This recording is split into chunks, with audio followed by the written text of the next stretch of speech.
Poetry gave me a voice. And once I found out that people were genuinely affected by the things that I wrote, I started speaking.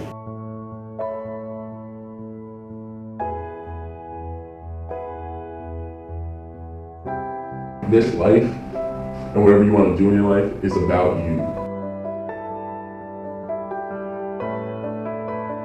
My earliest recollections of my household is that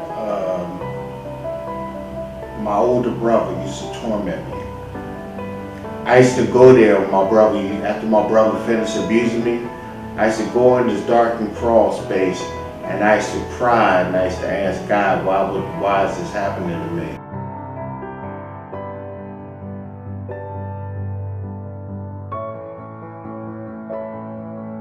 But I was just getting to high school, young, trying to show everybody, so like that's when I started kind of taking charge and calling my own shots.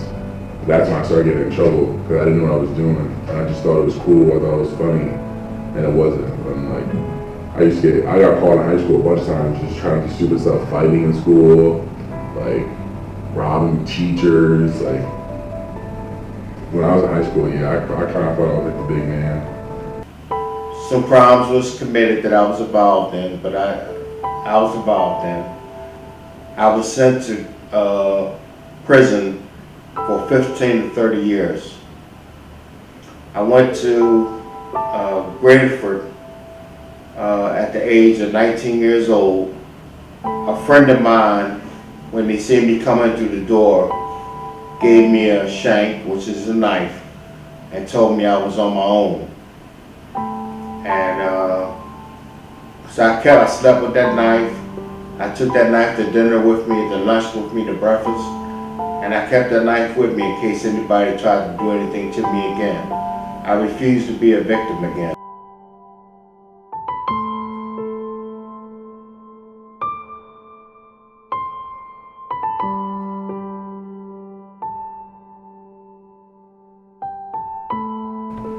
I don't know, I just saw how they treated me in juvenile detention, so and like everybody else. Like I feel like I've been in jail and juvenile detention, but I feel like in juvenile detention, there's just a whole bunch of people that look down upon these kids, and like there's a whole bunch of people that don't think that there's anything going for these kids. I feel like it's just like a stepping stone to send these kids to prison.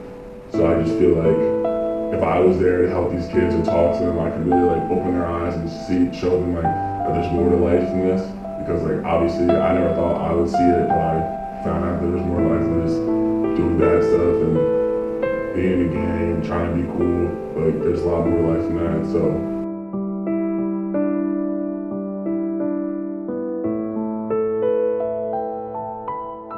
a lot of kids that's in prison, are not just in prison because they're just bad kids.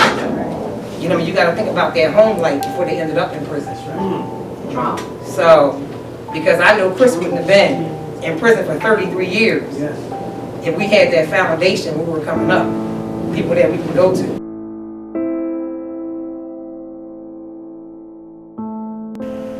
When I was young, my only support was my mother and grandfather. They were both scared of my brother. So my brother had to run of the house. Anything he wanted, anything he desired, he did. I wanted Chris to, come home after 33 years and not have a home, and not have a family to come to, because it's always just been me and him. But now he has my kids, he has my sister, you see her, he has, school teachers that's in his corner, he has Jane, and he has so many people that supported him, throughout the years when I really couldn't be there for him. And I thank, Jane for that. Because we didn't have that growing up.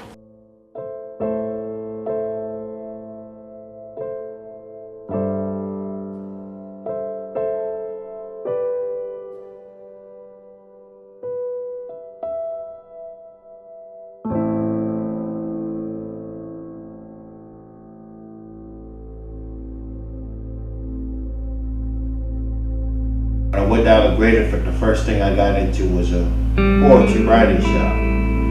I learned the possibility of healing through writing.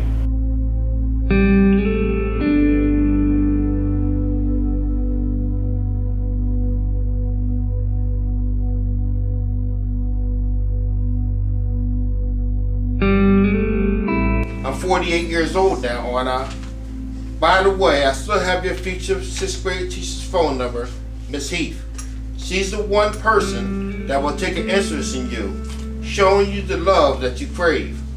I can honestly say that I value your inner strengths, your devotion to family, your desire to befriend and protect the helpless, Christopher. I love you deeply, profoundly, and yes, without expecting anything in return. I want you to know, despite that all you're currently going through, emotionally, physically, and mentally, there are good people in this world. When you have a teenager in the juvenile place, I'm sure you know, that write about stuff that they never talk about, and you read their writing and say, wow, you know, you've been through this. It's amazing what you can find out. But just you can use simple props, like and it'll come out. That's the strange thing about writing. You can use a picture of a seascape and tell them to write about it, and their inner feelings will come out. It'll come out somewhere in that writing where you will look at it and say, you can do it with little teenagers, little children, tell them to write about something and it'll come out. So that's what I believe. Writing is a healing factor. It really is. It healed me. I can't stress that enough. It really healed me.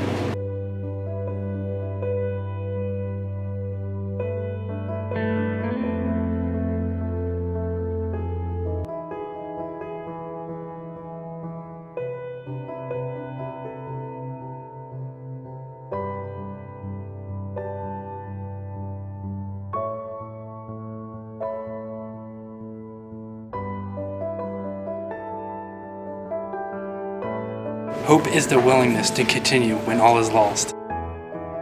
This motivation to keep going. Hope is not giving up. Hope is home and everything you want it to be. Hope is what the human looks into, believe that not everything is so bad. People say there's no way out, but there is a way out. It's just really hard to find, but you just gotta be willing to try it.